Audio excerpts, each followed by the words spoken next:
Happy Sunday. So I just wanted to talk a little bit about things that I do that keep me busy so that I don't go crazy. Now, my situation is that I do have Ben and he's 13 and I am divorced. So he goes back and forth between his dad and me every other week. So when I don't have him, I tend to go out. Well, when I don't have him, I go out to live music and I have different events that I host or I'm a part of.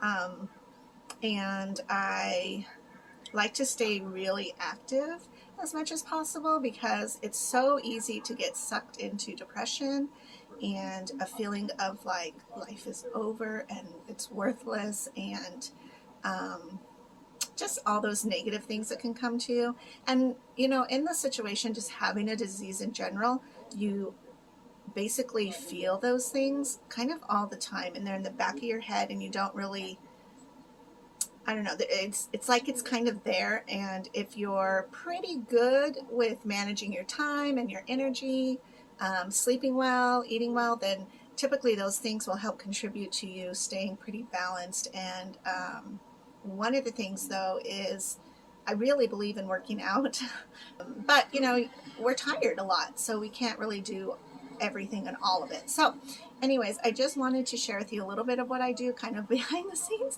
So growing up, my mom was the ultimate Girl Scout. And I was really blessed to have her as my mom because she's my adopted mom. And she loved to be outside. She loved to go camping and fishing, and she's a rock hound. And, you know, so we were like always outside on the weekends. She was a school teacher, so it helped us to be able to have time where we could actually get out of the house, get out of our, you know, city, our town, and just go explore. I've been everywhere in Arizona. Every trail, every dirt road.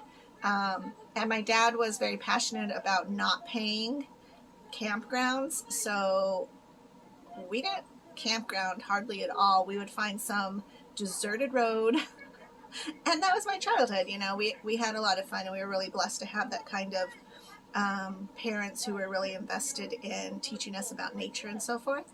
But my mom also sewed. She would often sew little things for me. She crocheted, she knitted, she did all of that. And growing up, I was like, no, thank you. And to this day, I'm still not a great seamstress. I can sew like a button on. I would love to because I have a lot of designs in my head that I think would be really cool to create. And eventually, I probably will get to that point. And what's really cool, if you can shift your focus from what did you used to do, which is hard. It's hard for me because I think, oh my God, you know, I used to get up at like 4:30. I was out the door by 6, or no, actually I'd be, let's see, 4:30. I'd be at the gym at 5. I would get home by 6:30. I would have breakfast going for Ben. I would take him to school. I would come back, shower, get ready, be to work by 9. Work all day till about 5 or 6, sometimes 8 or 9. Get home, make dinner, do whatever I'm doing in the evening, and then do it the next day. Like that was who I am. I'm a hard worker, and so it's really easy to get caught up in like, this is what I used to do. I can't do this anymore. I can't do this. I can't do this. I can't do this. But you got to fill in that time with other things. So one of the things I retaught myself was how to crochet, because crocheting is like, in my mindset, I like to work on things that have a finish to it. And I have embroidered, where I sat and embroidered a lot, and I can still, but it takes a really long time to make something, especially if you want it to look nice. So I don't know, one day I was like, I should crochet. Now knitting is kind of like its own little beast, and I don't understand that quite yet. But I went on YouTube and started following some people and relearning how to do crocheting. And so that's one of the things that I do.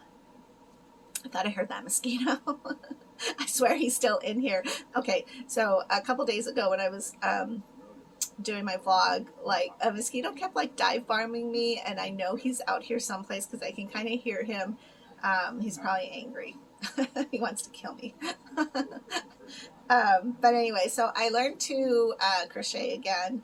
And what's really great about that is like, if you're reselling crochet, it kind of sucks because it does take time to make, and it doesn't sell for very much unless you're really skilled or you have a really unique pattern or something unique, you know. So anybody who's like a craftsman or artisan, like, it's hard to make ends meet when you're making something, but there's still a market out there for it, so I don't discourage it. I do sell mine, and I'll share later how that works, because I'm still kind of figuring out the market behind selling things.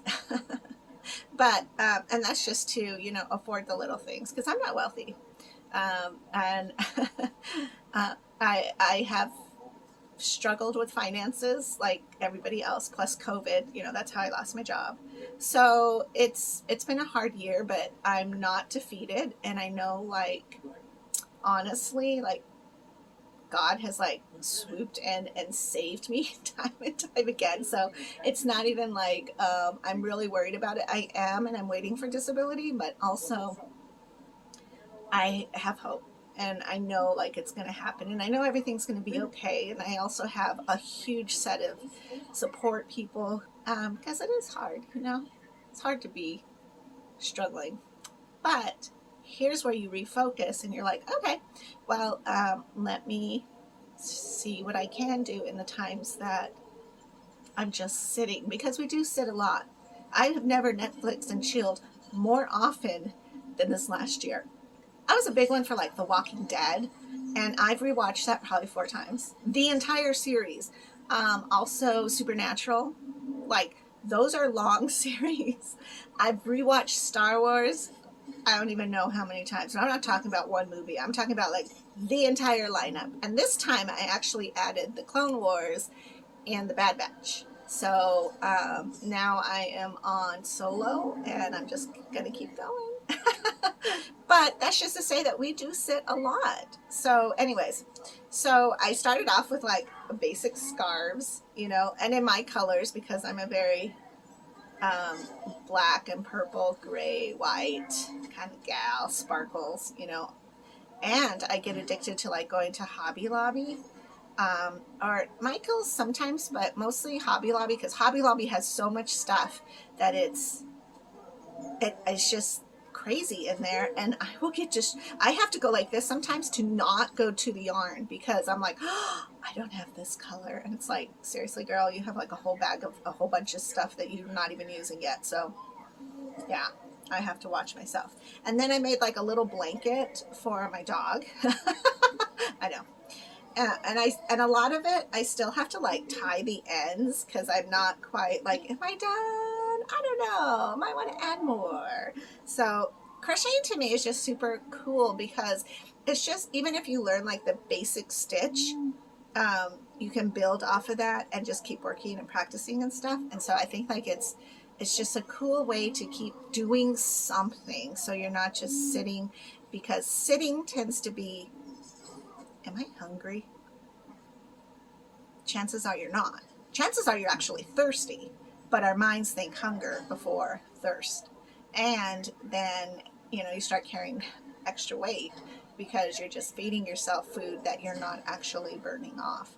So let me show you. This hat I really like. It was one of my first hats, and I like the puff stitch.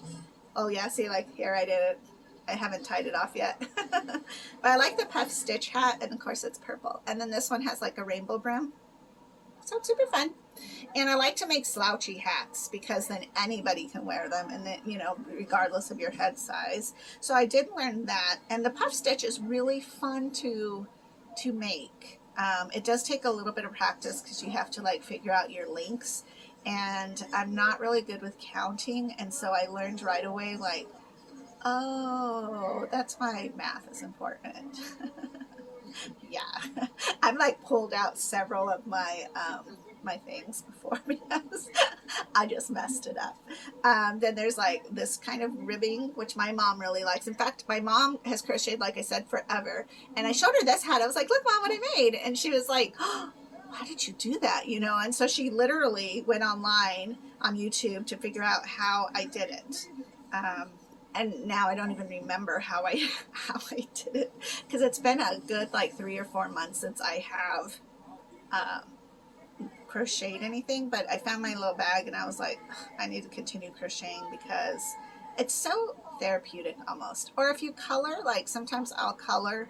My little nieces and nephews will come over, and so I bought the gel pens, and we have a couple packages of those, and I get those coloring books that have like kind of like small detail stuff in there, and we'll just sit and color and watch movies and hang out, and it's just therapeutic to just kind of calm the self and do little things like that. Some people do like jewelry making. I can make jewelry and I have made jewelry, but to me it's kind of like I'm just not set up in my home. It's small enough with what I have in it. So I think if I move, I need to move into a bigger place so Ben can literally have a bedroom, then I think I'll be able to do like a lot more different things. Like I would love to set up my sewing machine and have that out. Plus I have a whole bunch of really cool clothes that I just have vision for, but I have no room to really set that out. And if I do set something out, then it's almost like it stays out for days, you know, and I just don't like that kind of clutter either. So I'm just a hot mess as usual. These are the struggles that we all have though, right? Whether you're on dialysis or you're just living life. So anyways, there's this little hat that I made that I really love the yarn. And but what's funny is like it's really thick. Like I cannot wear it. Maybe as a crown. It's probably for a little kid, but you would have to be like, you know. So I did learn that that's why it's important to count your stitches. And I don't know. And then I get obsessed with like these kind of colors. Like they're so soft. I don't know. Now I'm like, what can I make with this? So anyways, that's my little story about how to keep busy, because we need to. And you can sit and crochet. You can put it in a bag. I use my Mary Kay bag. And I take it with me places, you know. Sometimes like the other day I went to get my oil changed and I took my bag with me because I'm like, better than sitting and looking at, I mean, social media is great and I do that a lot too, but it's kind of cool to sit there and just crochet and kind of have, I put my headphones in and I just chilled in my own little world for a bit, and then yeah, it's just kind of cool. So anyways, just want to encourage you to hang in there with whatever it is that you're doing and share what you do to, what are your hobbies? Like, what do you do? Whether you're on dialysis or not, it's always good to have some type of little hobby that you do because it keeps your mind going, keeps your energy up, keeps you happy. So what are the things that you do as a hobby? Sometimes it's sleeping. I tell people that too, like, today I'm going to sleep. That's my hobby. I got to rest.